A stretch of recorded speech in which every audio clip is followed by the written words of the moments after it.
Shalom.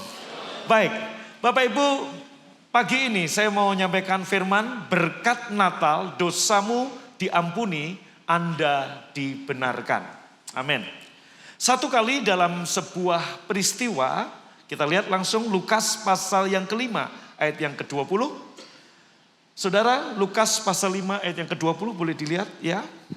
Ketika Yesus melihat iman mereka, berkatalah ia, "Hai saudara, dosamu sudah diampuni."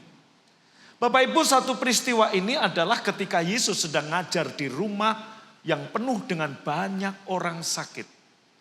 Yesus ngajar dan tidak ada tempat yang untuk bisa berlalu lalang lagi. Penuh sekali seperti ini, sehingga jalan masuk pun terisi dengan orang.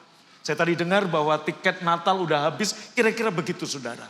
Nggak ada lagi jalan untuk masuk ke ruangan itu. 4 orang punya iman, dia dobrak atap dan turunkan orang lumpuh di depan tepat Yesus. Dan kemudian Yesus berkata, ketika melihat iman mereka, Yesus berkata, dosamu sudah diampuni. Kenapa Yesus nggak ngomong sembuhlah kamu? Kenapa Yesus nggak tumpang tangan dan doain orang ini sembuh? Saudara, saya khotbahkan ini karena 1 tahun ini Tuhan bawa saya untuk pelayanan kesembuhan. Bapak Ibu bisa lihat di Instagram saya. Orang lumpuh berjalan, orang buta melihat. Orang kanker stadium 4 yang harusnya tinggal 1-2 bulan lagi diperpanjang umurnya. Dan banyak kesembuhan-kesembuhan yang terjadi setelah saya khotbahkan ayat ini saudara. Dengar baik-baik. Yesus berkata bukan, kamu sakit ya, ayo sembuh. Enggak. Yesus berkata, dosamu sudah diampuni. Kenapa Yesus nggak langsung menyembuhkan orang sakit ini? Tapi kok berkata dosamu sudah diampuni. Ayat selanjutnya, beberapa ayat setelah itu Bapak Ibu kita lihat. Yuk. Tetapi supaya kamu tahu bahwa di dunia ini anak manusia berkuasa mengampuni dosa. Berkatalah ia kepada orang lumpuh itu, kepadamu kukatakan, bangunlah, angkatlah tempat tidurmu dan pulanglah ke rumahmu. Pagi ini saya tahu ada di antara saudara, mungkin tidak lumpuh secara fisik, tapi engkau mengalami kelumpuhan di dalam keluarga, kelumpuhan di dalam finansial, kelumpuhan di dalam bisnis, kelumpuhan di dalam keuangan, dan sebagainya. Atau mungkin saudara mengalami penyakit-penyakit yang lain atau kebangkrutan atau apapun. Pertanyaannya saudara, tadi kenapa Yesus nggak bilang kepada orang lumpuh ini, sembuhlah lebih dulu, tapi dosamu sudah diampuni. Berikutnya, slide berikutnya berkata begini, saudara.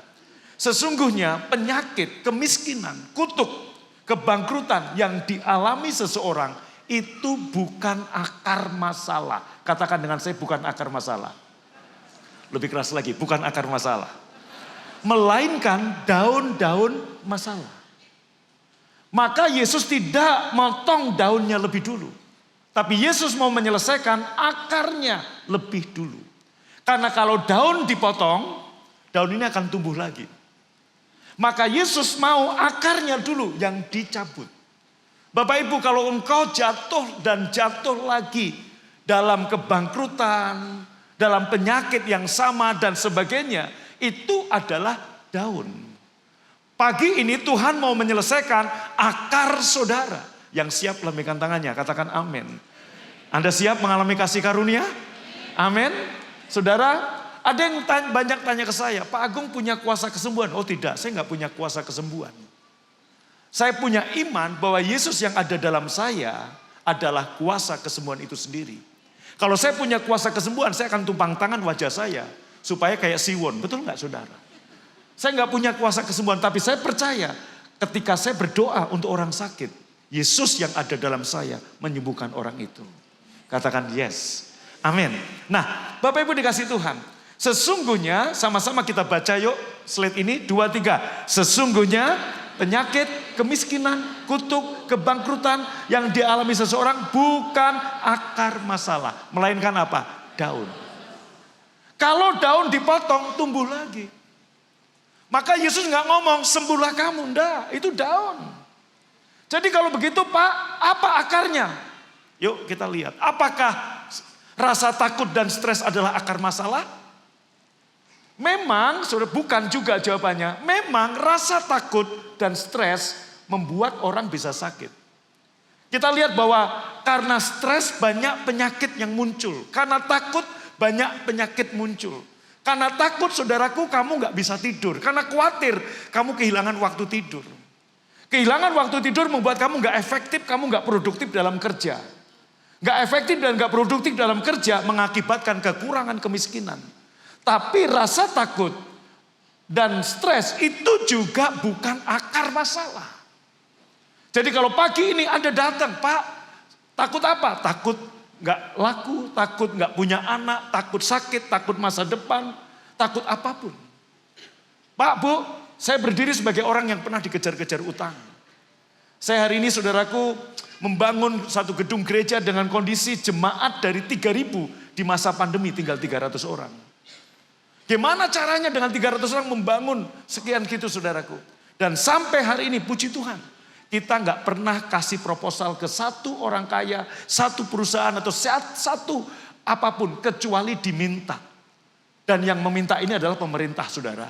Kementerian Agama, Pak Pendeta bikin proposal supaya kami siapkan. Kita udah bikin proposal 2 tahun. Tapi sampai hari ini belum ada juga 1.000 rupiah pun dari Kemenak. Inilah negeri Konoha, saudaraku. Proposal diberi tapi kita nggak dikasih.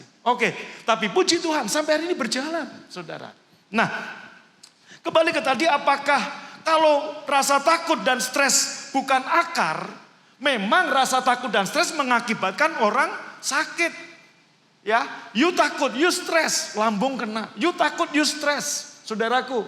You sulit tidur, saudaraku. Lama-lama nggak tidur, lama-lama apa, saudaraku? Penyakit bermunculan. Tapi sekali lagi, stres dan penyakit bukan akar masalah. Stres dan takut bukan akar masalah. Jadi apa akar masalahnya, Pak? Kita lihat berikutnya, Bapak Ibu. Akar masalahnya adalah penghukuman akan dosa. Ini akar masalah, yaitu apa? Takut dihukum. Saudara, kalau seperti gini, saya kasih contoh. Ya, pernah ada di tempat ini dulu, pernah nggak? Siapa yang pernah nyuri uang papahnya? Angkat tangan. Waktu kecil, pernah nyuri uang papa. 1, 2, keterbukaan awal pemulihan. Tolong angkat tangan, setuju, lambaikan tangannya. Yang pernah nyuri uang papahnya, lambaikan tangannya. Saya rasa kita semua pernah nyuri uang papah kita. Kecuali saya, karena saya nggak punya papa, saudara. Haleluya. Halo, shalom. Pernah nyuri uang papa? Ah, masa nggak pernah? Pernah. Saudara, gini aja. Ketika seseorang, anak saya, saudaraku, ya pernah nyuri uang saya. Ini anak saya cerita, waktu masih kecil. Jadi Bapak Ibu, apakah saya tahu dia nyuri uang saya? Nggak tahu, saya nggak tahu. Tapi ketika saya panggil nama dia, Vel, saya panggil anak nomor 1 saya, Revival. Vel, saudaraku, dia ketakutan sekali. Saya nanya, kenapa kamu takut? Loh, Papa cuma panggil, enggak pak. Kenapa? Saudaraku, sampai tangannya menggigil seperti ini. Nah, inilah saudaraku, kenapa? Karena takut ketahuan saya. Kalau saya tahu, saya bisa hukum. Dia takut dipukul mungkin, takut dirotan mungkin, takut diapain. Nah, inilah akar masalah. Karena saudaraku takut dihukum, jadi stres. Kalau kita melihat ini, kita ingat apa yang terjadi dengan Adam. Ingat ketika Adam jatuh dalam dosa, Adam bersembunyi. Kita lihat ayat berikutnya, saudara. Slide berikutnya berkata demikian. Ketika Adam jatuh dalam dosa, makan buah pengetahuan yang baik dan buruk. Saudara, kemudian Tuhan tanya, Adam, di manakah kamu? Adam menjawab, ketika aku dengar engkau ada dalam taman ini, aku jadi takut karena aku telanjang. Sebab itu sama-sama katakan, aku bersembunyi. Saudara, kenapa Adam sembunyi? Takut. Takut apa? Takut dihukum. Jadi Bapak Ibu, akar dari semua masalah kebangkrutan, penyakit, kemiskinan, kutuk adalah apa? Takut dihukum. Takut dihukum. Bilang kiri kanan, takut dihukum. Ada orang di sini? Oh, cuma 3. Ada orang di sini? Bilang kiri kanan, takut dihukum. Ini akar masalah. Ya toh ya, shalom. Takut dihukum, saudara. Ini yang terjadi pada Adam, dia takut dihukum. Maka dia bersembunyi. Halo, shalom. Berikutnya saudara, kita lihat slide berikutnya. Slide berikutnya ayat 19, Anda lihat. Firman Tuhan berkata, dengan berpeluh kamu cari makananmu. Sampai kamu kembali lagi menjadi tanah. Karena dari situlah kamu diambil. Sebab engkau debu. Dan engkau akan kembali menjadi debu. Katakan dengan saya, berpeluh. Kurang keras, berpeluh. Peluh ini gambaran apa? Stres. Bapak Ibu karena takut dihukum, maka berpeluh, stres. Dari berpeluh atau stres timbullah kutuk, timbullah penyakit. Maka Yesus menyelesaikan bukan daun, tapi akarnya. Dosamu sudah diampuni. Natal bicara Yesus datang untuk mengampuni dosa kita. Kok enggak ada yang amin, saudara? Amin. Natal bicara apa? Yesus datang untuk menyelesaikan akar dari semua masalah manusia. Yaitu apa? Penghukuman akan dosa. Bapak Ibu, Anda dan saya, Yesus datang kepada orang lumpuh ini, dosamu sudah diampuni. Kalau Anda membaca perikop Lukas tadi, ada satu versi lain saya bisa khotbahkan buat saudara. Orang-orang Farisi pada nanya begini, saudaraku, kenapa? Siapa dia kok ngomong dengan mudah dosanya udah diampuni? Maka Yesus mengajukan satu pertanyaan. Menurut kamu, lebih mudah mana mengatakan dosamu sudah diampuni? Atau bangkitlah, angkatlah tempat tidurmu dan berjalanlah. Menurut kamu lebih mudah mana? Yesus mengajukan pertanyaan yang mereka nggak bisa jawab. Saya mau kasih tahu saudara, bagi saya seorang pendeta, kalau di sini ada orang lumpuh, lebih mudah mana Pak saya mengatakan dosamu sudah diampuni atau bangkit dan berjalan? Lebih mudah saya mengatakan dosamu sudah diampuni. Kenapa? Nggak perlu manifestasi. Tapi kalau saya ngomong bangkitlah dan berjalanlah, kita perlu manifestasi kesembuhan. Orang ini berjalan. Tapi yang menurut kita mudah ternyata lebih sulit bagi Yesus. Dalam tanda kutip lebih sulit. Kenapa? Untuk menyembuhkan orang sakit Yesus nggak perlu mati di kayu salib. Kenapa saudaraku? Bilur-bilurnya, lukanya cukup untuk menyembuhkan kita. Tapi untuk mengampuni dosa dia harus mati di kayu salib untuk saudara dan saya. Katakan amin. Amin. Nah hari ini Bapak Ibu dengar, akar segala masalah saudara adalah dosa. Ini akar segala masalah, penghukuman akan dosa. Penghukuman akan dosa. Nah Bapak tolong tetap lihat saya. Anak kecil ribut itu biasa di gereja manapun ada. Ya, saya nggak terganggu. Saya terganggu kalau ibunya yang wah. Nah itu saya terganggu saudara. Jadi tepuk tangan dulu buat Tuhan Yesus. Amin ya. Oke. Nah baik saudara. Jadi Bapak Ibu, apa akar masalahnya? Akar masalahnya adalah penghukuman akan dosa. Katakan dengan saya, penghukuman akan dosa. Kabar baiknya pagi ini Tuhan berkata kepada saudara dan saya, dosamu sudah diampuni. Dan di dalam Yesus tidak ada lagi penghukuman. Dosamu sudah diampuni. Demikianlah sekarang Roma 8 ayat 1, tidak ada penghukuman bagi mereka yang ada dalam Kristus Yesus. Pak Bu, saudara dan saya sekarang orang benar. Katakan dengan saya orang benar. Salah identitas konyol hidup saudara. Anda sering mendengar khotbah cerita telur Raja Wali dirami ayam. Lahir sebagai Raja Wali tapi dibesarkan ayam. Hidup sebagai ayam dan akhirnya mati sebagai ayam. Karena apa? Salah identitas. Banyak orang Kristen juga salah identitas. Mereka berpikir aku orang berdosa. No. Setelah kita terima Yesus, dosamu masa lalu, dosamu masa kini, bahkan dosa akan datang pun Tuhan sudah menyelesaikannya di kayu salib. Karena akar segala masalah sudah dicabut, maka tidak ada penghukuman bagi saudara. Maka daun-daun masalah, saya percaya tidak akan pernah muncul lagi dalam hidup saudara. Yang mengerti tepuk tangan paling meriah bagi Allah kita, katakan amin.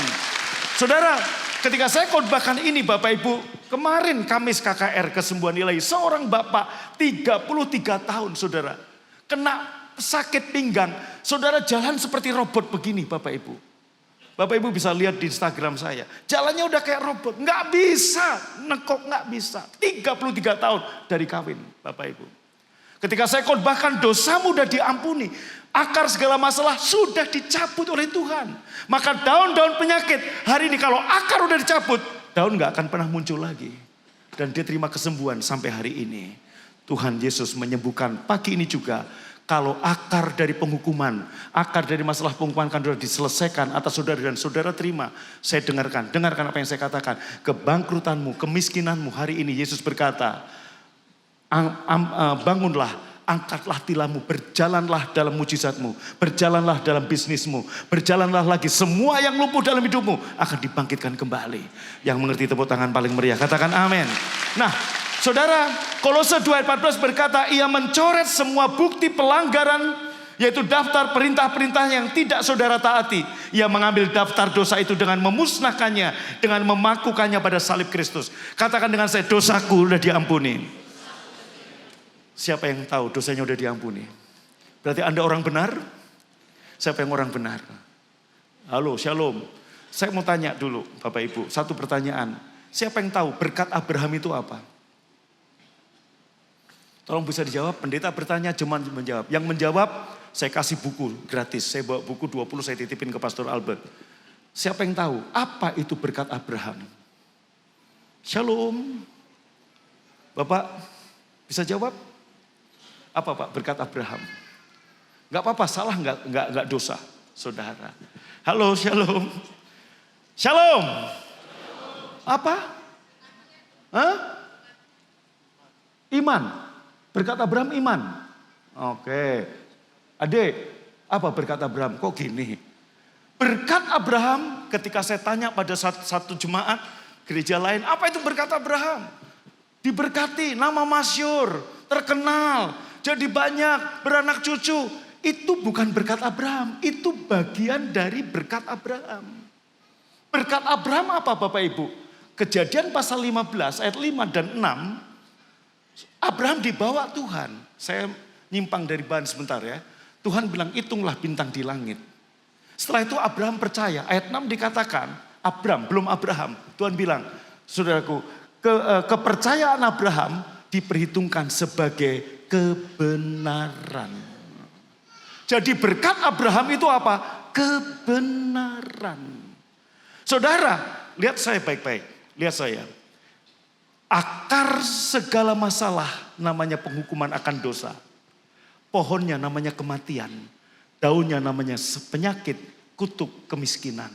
Maka Tuhan menyelesaikan ketika saudara diberkati dengan berkat Abraham. Berkat Abraham yaitu apa? Kebenaran. Tuhan membenarkan Abraham karena iman.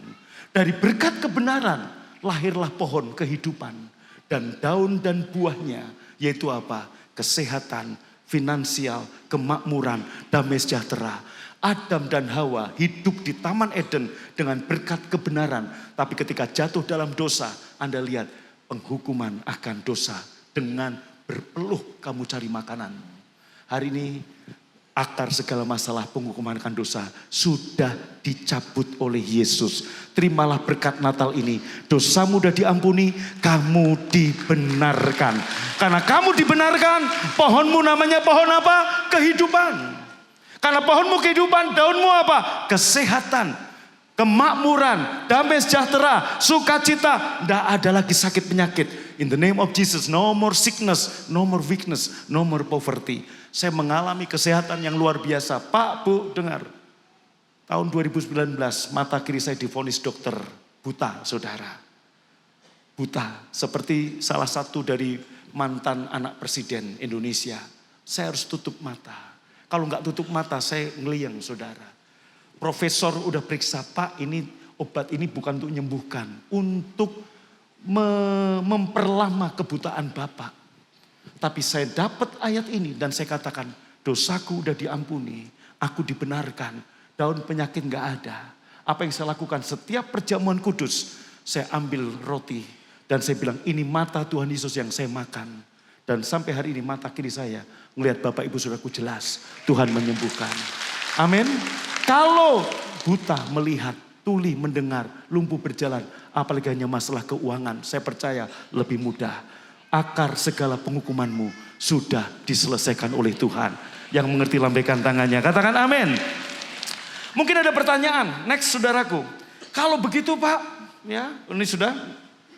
Nah, ada yang bertanya, emang gak ada penghukuman bagi orang Kristen? Tidak ada.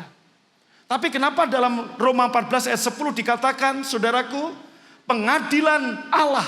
Kita semua harus menghadap tahta pengadilan Allah. Diperkuat dengan 2 Korintus 5 ayat 10. Slide berikutnya dikatakan saudara. Ya, sebab kita semua harus menghadap tahta pengadilan Kristus. The judgment seat of Christ. Nah, banyak orang salah di sini. Dia pikir kita orang Kristen tetap dihakimi. Saya mau beritahu saudara, tidak. Kok tidak ada yang percaya? Pengadilan hanya ada 2. Pengadilan untuk unbeliever dan pengadilan untuk orang yang percaya. Untuk unbeliever dipisahkan kambing dan domba. Anda domba atau kambing? Yang domba angkat tangan. Kalau setengah tiang, setengah kambing, setengah domba. Enggak angkat tangan, mungkin serigala berbulu domba. Angkat tangan tinggi-tinggi, saya domba. Amin, katakan saya domba. Amin. Nah, saudaraku, pengadilan untuk domba apa? Pengadilan untuk domba, 2 Korintus 5 ayat 10 ini, saudaraku, dalam bahasa Inggris, the judgment seat of Christ. Tapi Paulus menulisnya, saudaraku, dalam bahasa Yunani, bema seat. Bilang sama saya, slide berikutnya, bema seat. Bilang sama saya. Kurang keras, bema seat. Bema artinya apa? Dengar, kita masih SEA Games di Thailand. Bema adalah podium, tempat di mana para juara menerima medali. Berarti tahta pengadilan untuk kita orang percaya adalah apa? Setelah kamu terima Yesus, apa yang kamu buat dengan panjang umurmu, apa yang kamu buat dengan tenagamu, apa yang kamu buat dengan talentamu, apa yang kamu buat dengan hartamu untuk pekerjaan Tuhan. Itulah bema seat. Maka ada 5 mahkota yang Tuhan siapkan. Saudaraku, minimal setiap kita terima 1 mahkota, yaitu mahkota kehidupan kalau kita setia sampai akhir. Untuk Pak Albert dan saya yang menggembalakan, kita terima mahkota kemuliaan. Saudaraku, jangan masuk surga hanya terima 1 mahkota kehidupan seperti orang yang disalib di sebelah Yesus. Setelah dia terima Yesus, dia terima mahkota kehidupan. Ada 5 mahkota. Ayo, jangan hanya mengumpulkan harta di bumi, ngengat dan karat merusakkannya. Kumpulkan harta di surga. Katakan amin. Kembali ke tadi, katakan amin. Berikutnya saudara, masih ada slide-nya? Ya, inilah bema seat. Ayo lihat gambar sini. Ini bema seat saudara. Tempat di mana para juara menerima mahkota. Pagi ini, izinkan saya mengajak saudara. Engkau yang datang mungkin dengan ada penyakit dalam tubuhmu. Mungkin saya nggak punya waktu mendoakan satu-satu. Tapi saya percaya. Saya nggak punya kuasa kesembuhan. Saya pendeta Agung Takaryana punya iman. Yesus yang ada dalam diri saya. Ketika saya berdoa di dalam nama Yesus, kesembuhan terjadi di mana-mana. Di setiap tempat duduk saudara. Hari ini akar segala penghukuman sudah dicabut. Namanya apa? Dosa. Akarnya penghukuman akan dosa. Kemudian Bapak Ibu, kalau akarnya adalah penghukuman akan dosa, pohonnya namanya pohon kematian. Daunnya, daun penyakit, daun kutuk, daun kemiskinan. Yesus bukan potong daun, tapi cabut akar. Dan hari ini engkau diampuni, engkau dibenarkan, maka akarmu namanya kebenaran. Berkat yang kita terima pertama, katakan dengan saya, dibenarkan. Kurang keras, dibenarkan. Bapak Ibu, saya enggak khotbahkan, cuman saya cuplik sebentar. Kenapa Abraham disebut orang percaya? Dia hanya lihat langit. Apa sih yang dilihat? Hanya lihat langit, percaya, kemudian Yesus berkata, Abraham dibenarkan. Saya mau kasih tahu. Allah bercerita kepada Abraham. Langit itu bicara apa? Pak, Bu. Saya tutup dengan satu kata. Kalau Anda dengar pelangi, apa yang ada dalam pikiran saudara? Sini Bang. Kalau kamu dengar kata pelangi. Hari ini saudaraku. Kalau saya dengan saudara kita ini pakai baju pelangi. Kita gandeng tangan. Orang berpikir kita LGBT. Betul? Padahal pelangi bukan tanda LGBT.